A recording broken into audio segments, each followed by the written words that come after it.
Welcome to tonight's quiet mystery, a true story wrapped in fog and silence, a tale of a family, a fire, and 5 children who have vanished.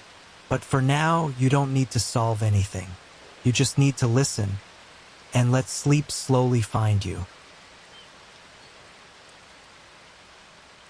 In the soft cradle of the West Virginia hills, where mist gathers in the hollows and mornings bloom quietly with fog, the Sodder family made their life. It was the 1940s, and in the sleepy town of Fayetteville, the rhythms of life moved slowly, measured in footsteps across creaky wooden porches and the turning of clocks above dinner tables. George Sodder, born Giorgio Soddu in Sardinia, had come to America as a young man, strong, determined, with the kind of ambition that grew quietly, like ivy up a wall. He found work on the railroads, then started a trucking business. He worked hard, always. Jenny, his wife, was warm and kind, a homemaker in every sense of the word. Together, they raised 10 children, 10 bright, laughing sparks that danced through the house. Their home was a white 2-story farmhouse just outside town, nestled in hills that turned gold in autumn. It stood proud and humble at once, with chickens in the yard, the smell of bread in the oven, and children's shoes scattered on every step. From the outside, they were a picture of peace. But peace, like smoke, is delicate, and some shadows do not wait for nightfall. They arrive slowly, on quiet feet, settling in unnoticed. And so, in this town of steep roads and winding fences, where Christmas lights began to twinkle on porches and the air turned sharp with snow, the story of the Sodder family drifted into legend. It was December of 1945. The war had ended, and the world was exhaling. A long breath held too long. In the Sodder home, excitement filled the air. Snow dusted the ground, and through the windows, the hills looked like a storybook. Inside, the house was busy with joy. The older boys helped George stack firewood, their cheeks red from the cold. Jenny hummed as she stirred sauce on the stove, preparing a Christmas Eve meal thick with tradition and warmth. The younger children, Louis, Martha, Jenny Jr., Betty, and Maurice, were nearly glowing with anticipation. They'd helped decorate the tree just days before, its ornaments glinting softly in the firelight. That evening, George tucked away a few final gifts in the attic. He reminded the children not to stay up too late. "Santa comes only when you're asleep," he said with a wink. The younger 5 pleaded to stay awake just a little longer. Jenny agreed just for a little while. The house grew quieter as the older children drifted off. George and Jenny retired early. The warmth of the fire pulsed gently in the living room, casting flickers across the floor. The children's laughter slowly gave way to whispers, and then to the hush of midnight. Outside, all was still. The stars hung in the sky like ancient eyes, watching. It was just after 1 a.m. The phone rang. Jenny stirred from sleep, pulled her robe close, and padded softly down the stairs. She answered the call, expecting perhaps a wrong number, and she was right. A woman's voice asked for someone who didn't live there. There was laughter in the background, glasses clinking. Jenny's voice was polite but puzzled. She hung up and paused. Something felt strange. The lights were still on in the living room. The curtains had not been drawn.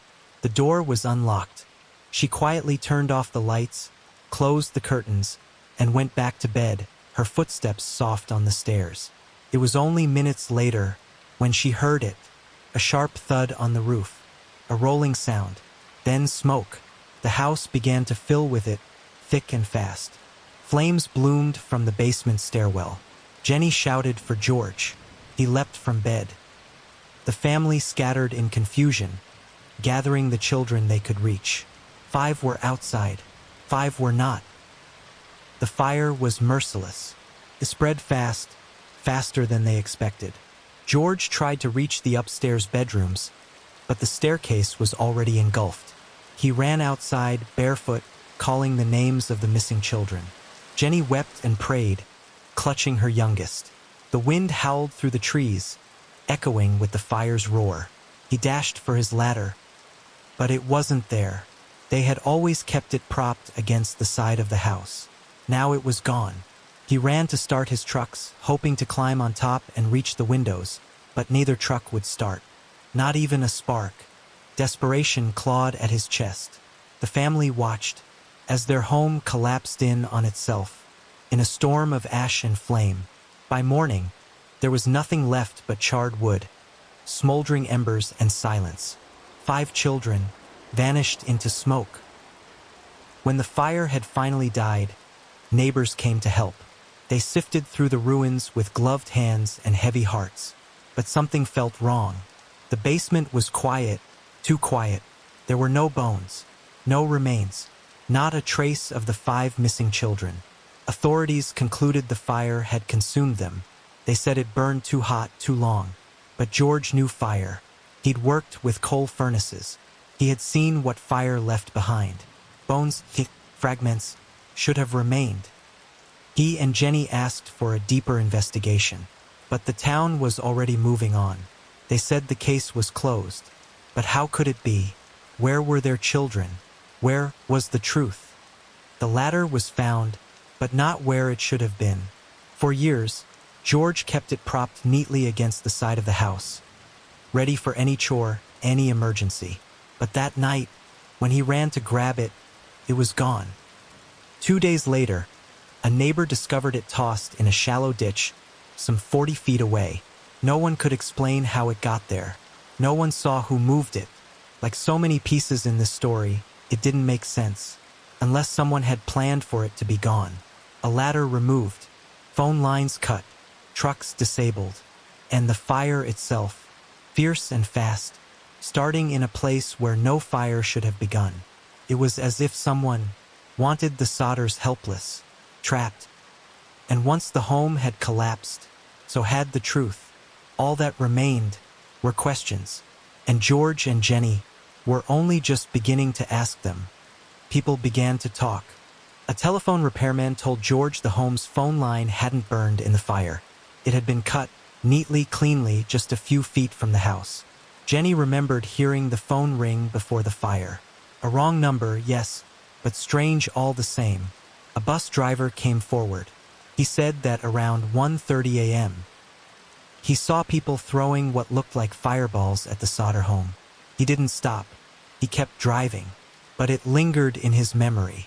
Another woman, passing by during the fire, claimed she saw the children, watching the blaze from a passing car. She described their faces, the same 5 who were never found. Still another woman said she had seen them at a rest stop weeks later, in the company of strangers. Some dismissed these stories. People imagined things, they said. Grief made the mind wander. But for George and Jenny, these were not hallucinations. They were echoes, hints, and perhaps truth. Among the ashes of the home, George found something strange. A small object, blackened, metallic, unlike anything he recognized. He showed it to a neighbor, a man who had served in the military. The man studied it, turned it over in his palm, and then gave it a name, a pineapple bomb, a type of grenade. George stared at it, his stomach tightening. Could this have been what started the fire? Had someone thrown it onto the roof? Was that the thud Jenny heard just before the smoke began to rise? Authorities shrugged. They showed little interest, but George kept the object, tucked it away, a grim token from a night that never made sense. There were no accidents here, he began to believe. Only a plan, carried out in silence, while 5 children slept. Weeks passed, then months. The town moved on, but George and Jenny could not. They stopped believing their children had died in the fire. Too many things pointed elsewhere. Too many clues refused to fade. So they began to search everywhere. They wrote letters, spoke to reporters, traveled across the country to follow tips. They offered rewards for information, hired private investigators. Some leads were promising, others cruel hoaxes. One tip led them to St. Louis, another to Florida, then Texas. One investigator claimed the children were taken to Italy, smuggled away, raised under false names. Every clue opened a door, but no door ever led to certainty. Still, the Sodders refused to stop. Hope was a thread, fraying, but unbroken, and as the seasons turned, their grief slowly transformed into determination. In 1950, 5 years after the fire, George built a sign. He placed it by the side of Route 16, where everyone could see it. It was large, stark, painfully honest. Photos of the 5 missing children, names, a brief plea for information. At the bottom, bold letters. What was their fate? Kidnapped? Murdered? The mystery of the Sodder children lives on. The sign stood there for decades, a monument to unanswered questions. People driving past would slow down. Some would stop, others would stare, but no one ever brought the answers. George maintained the sign himself, repainting it every few years. To him, it was not just a billboard. It was a promise. As long as he lived, he would not let the world forget. He would not let silence be the last word. In the years that followed, the Sodders received many letters. Some were kind, others mysterious. A woman from New York wrote to say she had overheard a conversation between 2 strangers, discussing children taken from West Virginia. Another letter arrived from Florida, describing children who matched the Sodder kids' appearances, but spoke only Italian. One tip said the children had been taken by a traveling circus. Another claimed they were on a farm in the Midwest. Some notes came in envelopes with no return address, just a whisper of possibility and a trail that vanished in the wind. Jenny read each one aloud. George kept them filed away. To others, they were ramblings, but to the Sodders, they were hope. Tiny fragments of a world still holding onto their children, just out of reach. In 1968, more than 20 years after the fire, a letter arrived. Came in a plain envelope, postmarked from Kentucky. No return address. Inside was a photograph. It was of a young man, perhaps in his 20s, dark hair, dark eyes, with a strong, familiar face.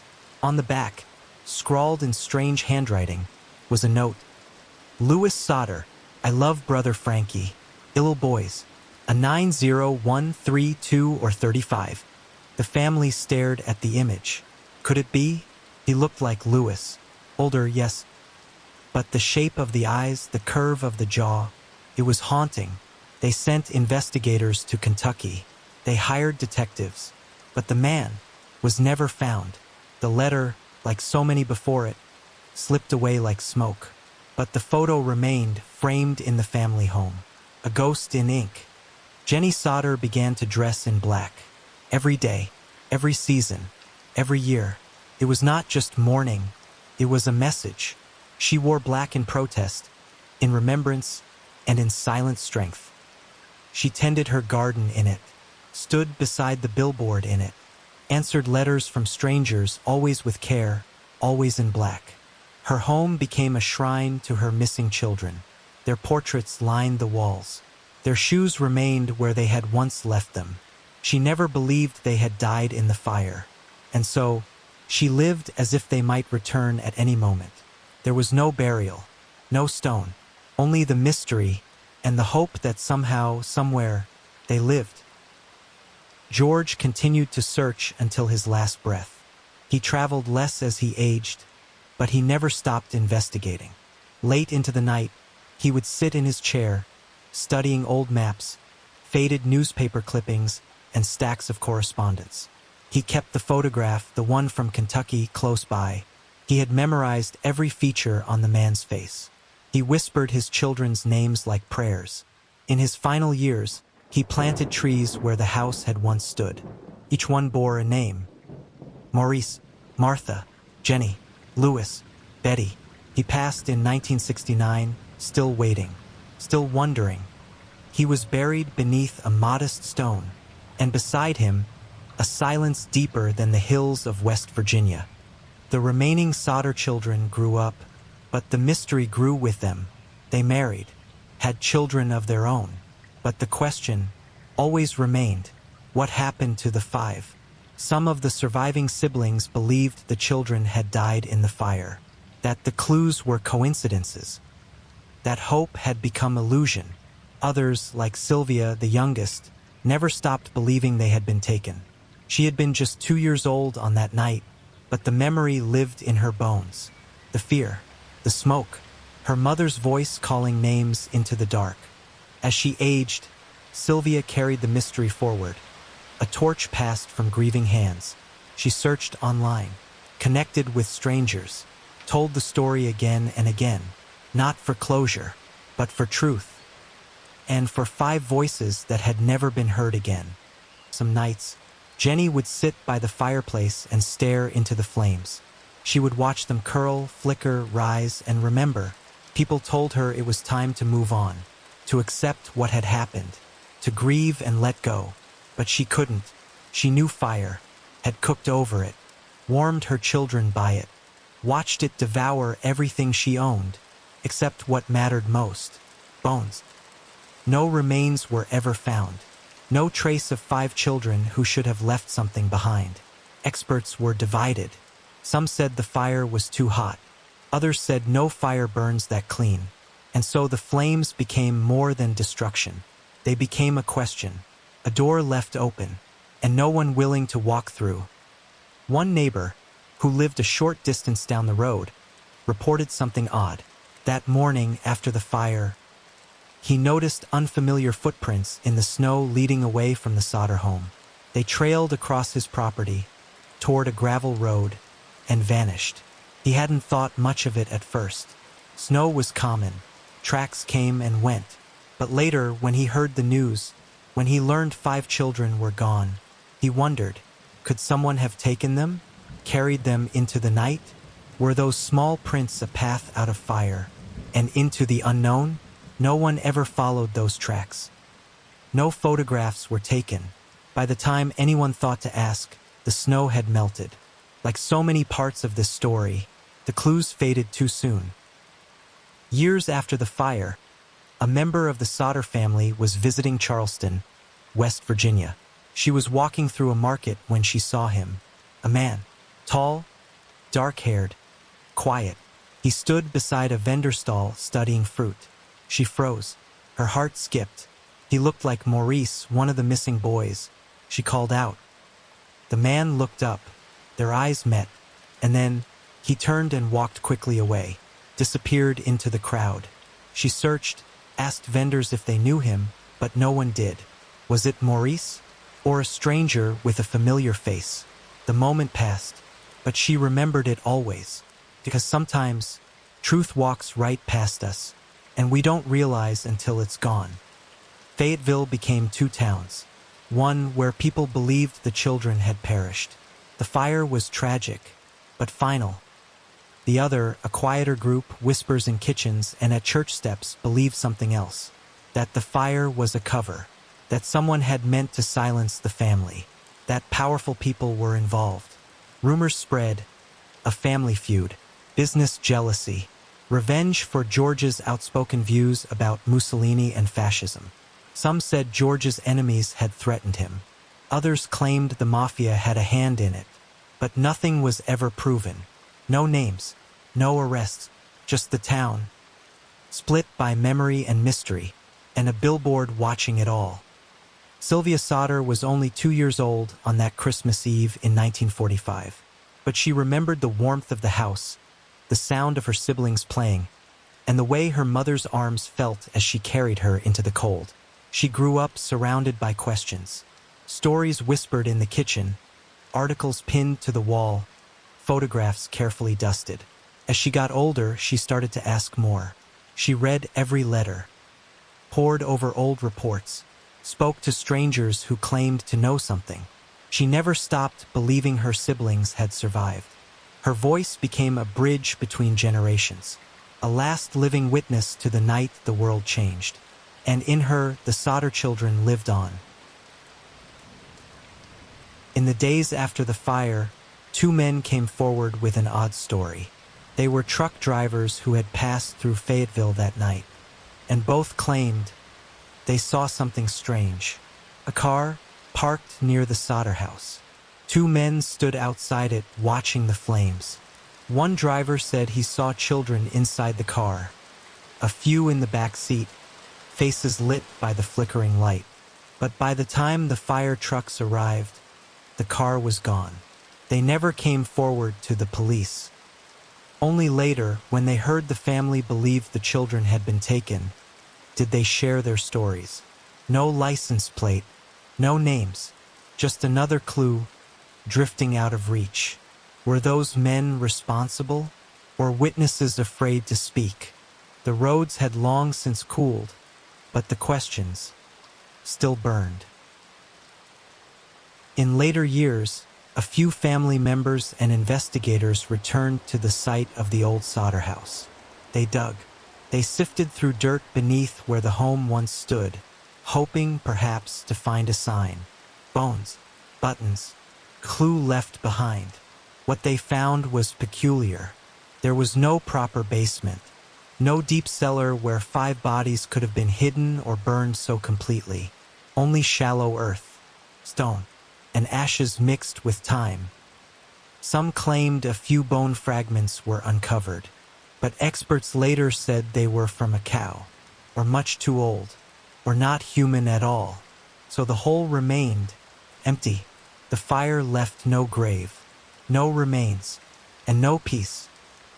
One summer, years after the tragedy, George was visited by a man from out of town. He claimed to know something about the children. He said he'd overheard a conversation, something about children being taken, sold, hidden far away. He was vague, nervous. His words were like leaves on the wind. Then he vanished. No name, no contact. Later, a private detective tried to track him, but the trail was cold. Was he telling the truth, or playing into the family's desperation? Jenny believed he knew something. She always trusted her instincts, but even instincts can be left with nothing when shadows hold the answers. In the 1970s, Sylvia returned to the land where the Sodder home once stood. The billboard still watched from its hill. The trees George had planted were taller now, and the wind sounded the same as it had in 1945.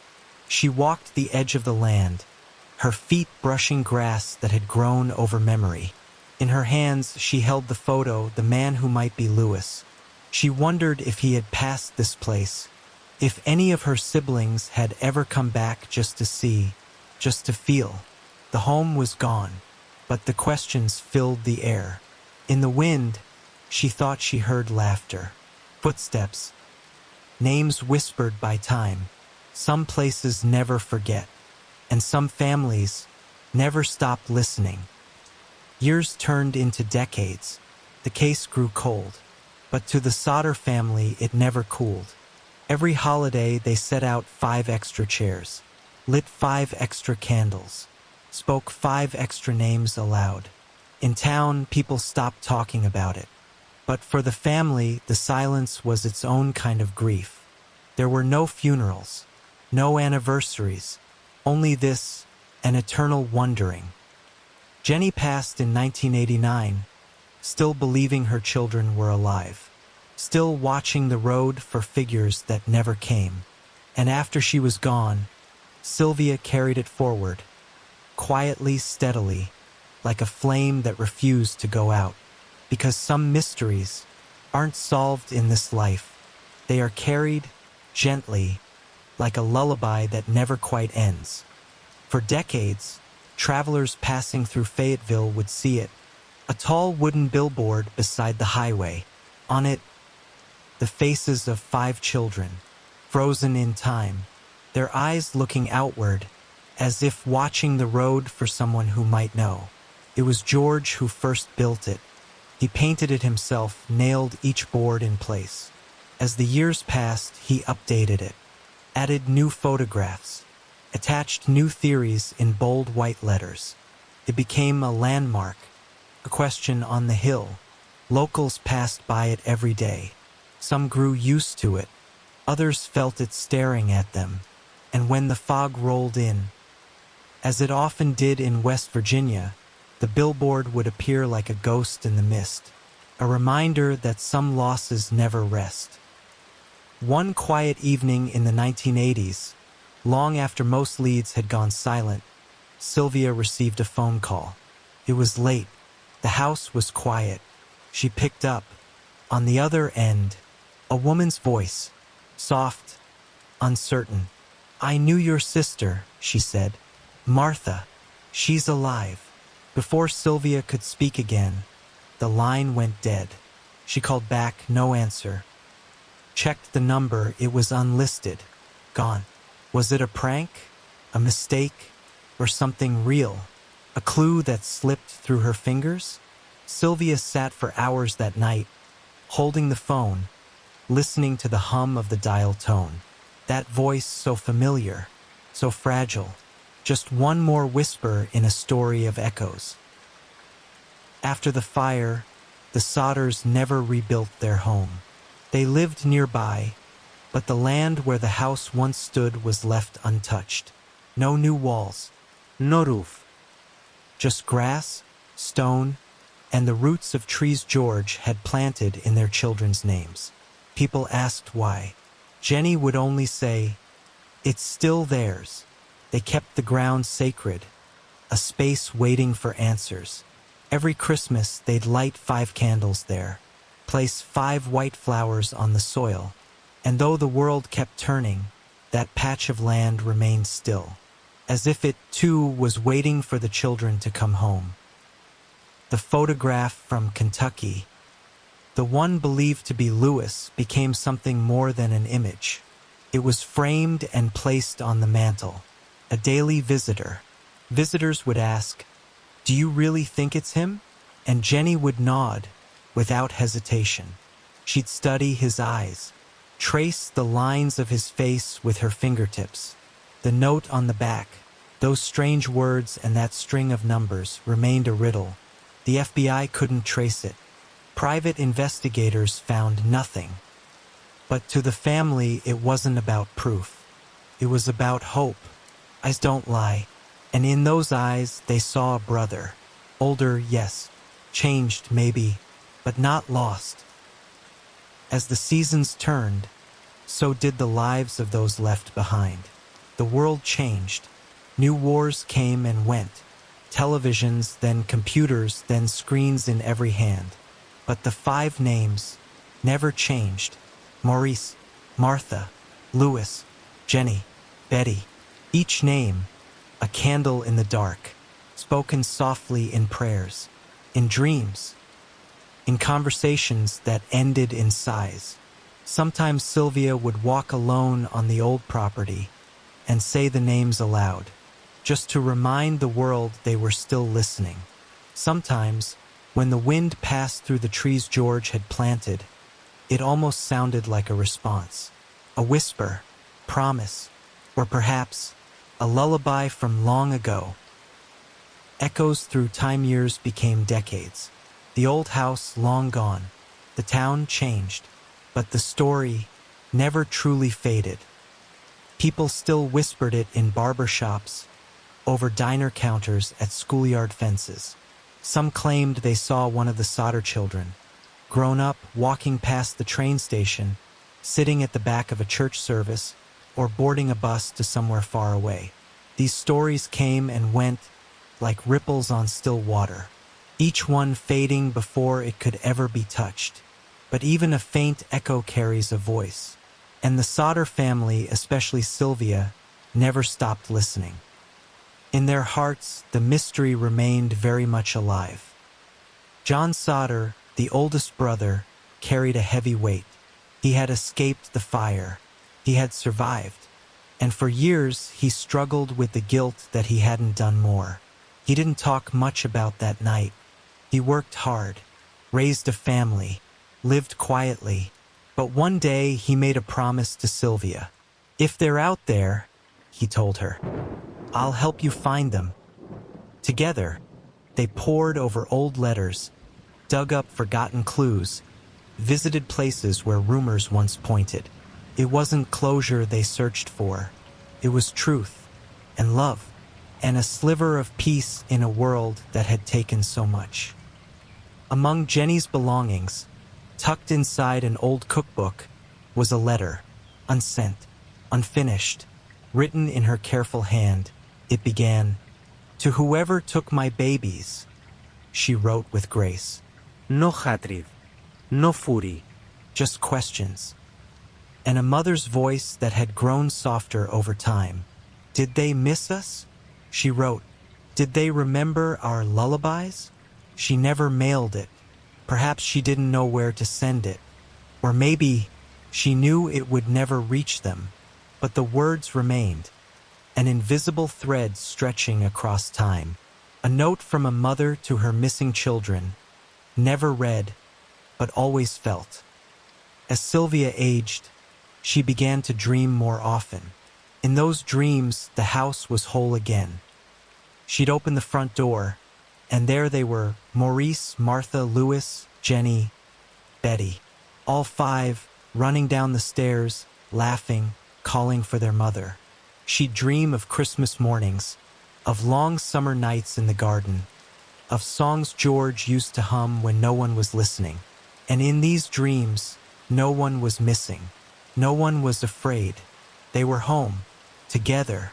She would wake with tears in her eyes and a smile on her lips, because sometimes the heart remembers what the world forgets. Today, if you walk past the old property on a quiet evening, you'll find grass where a home once stood. You'll see trees planted with love, reaching for the sky. And if you listen closely, the wind will whisper stories older than most can remember. The billboard is gone now, but the hill remembers. The earth remembers. The town, though changed, still carries the weight of that night.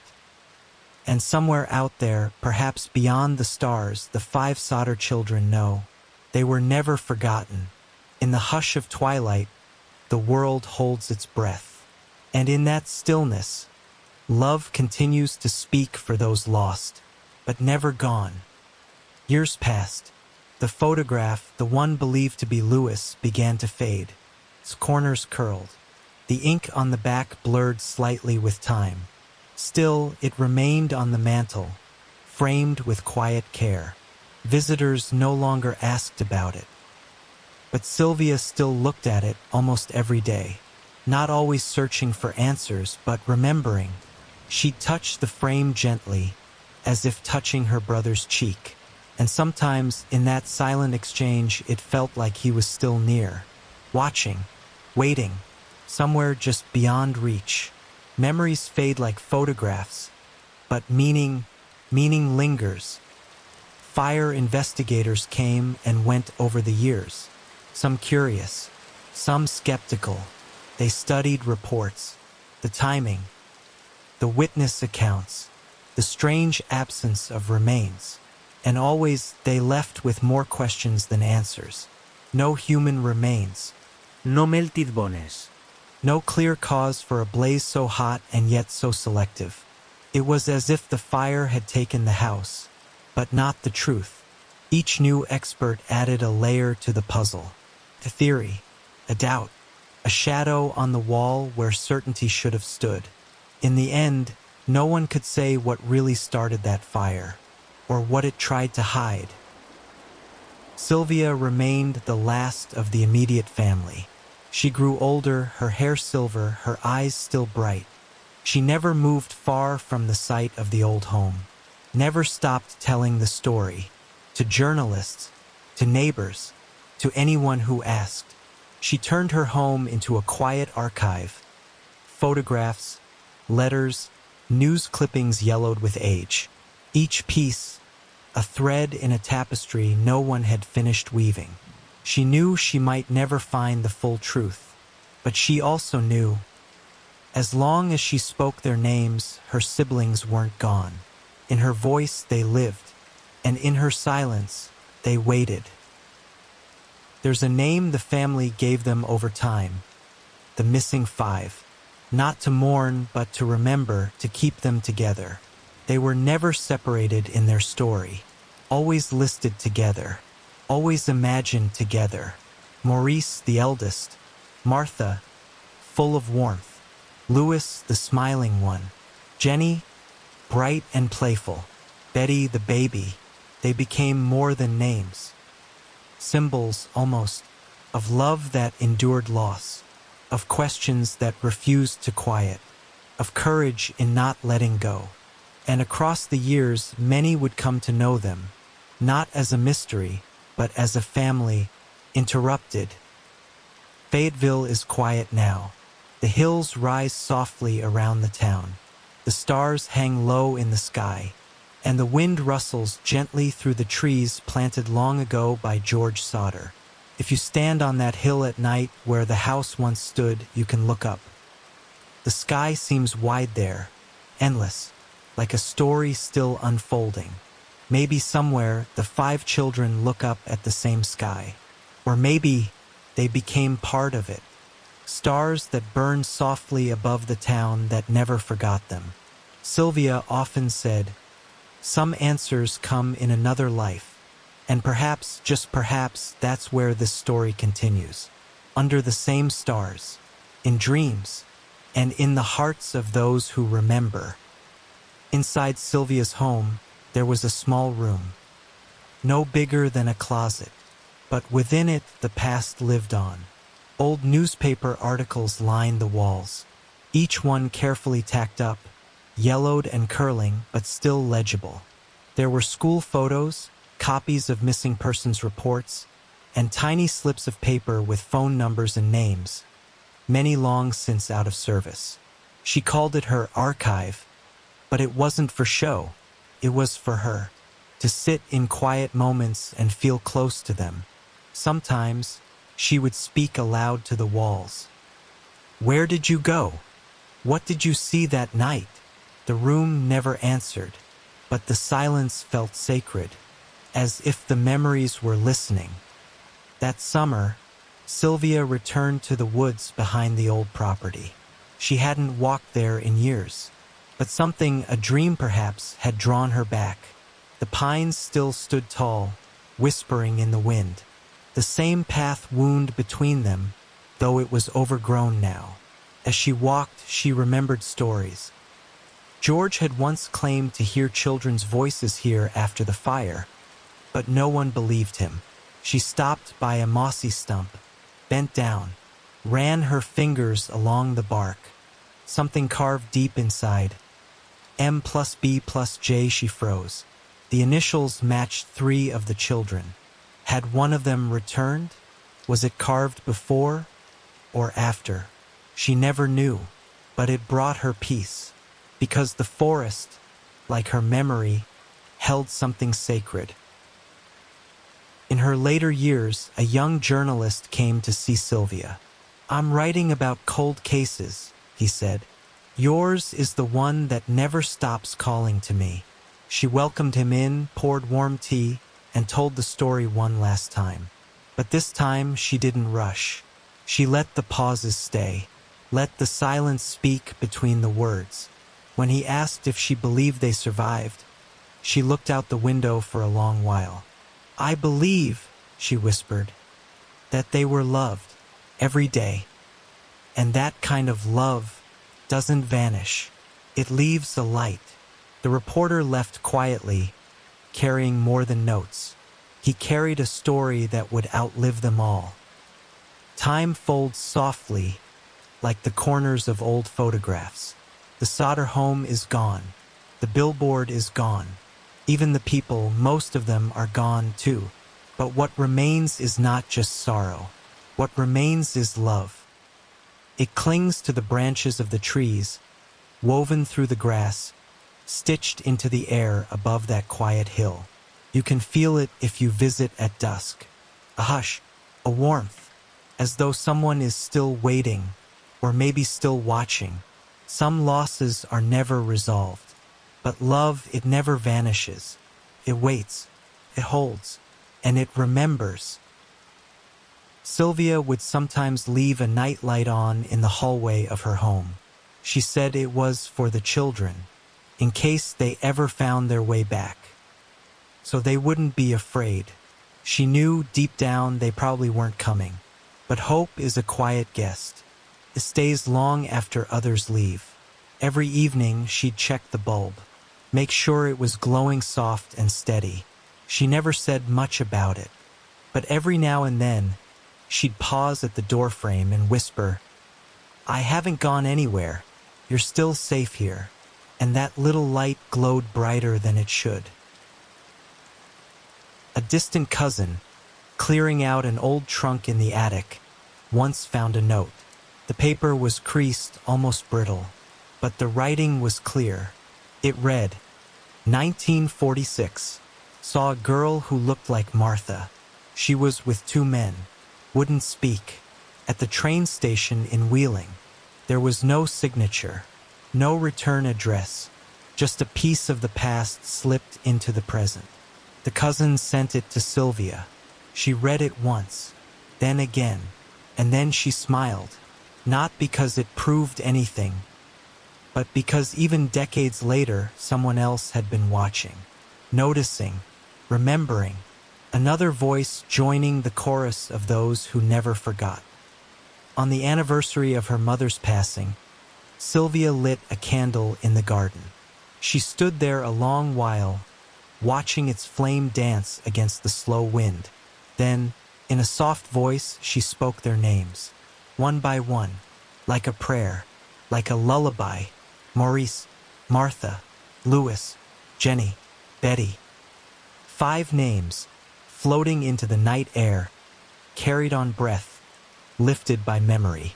There were no answers, but there was peace, and in that moment, the stars seemed to burn a little steadier, as though they, too, were listening. Now the hill rests in quiet. No search parties, no reporters, no more digging in the earth for answers it won't give. Just soft winds, crickets in the grass, and stars above like lanterns that never go out. The Sodder mystery remains unsolved, but perhaps not entirely unfelt, because mystery isn't always a puzzle to be solved. Sometimes it's a place we return to remember, to honor, to feel the beating heart beneath the silence. And so the story settles here, in the folds of your thoughts, in the rhythm of your breath, in the cradle of the night where mystery sleeps and love never fades. Good night.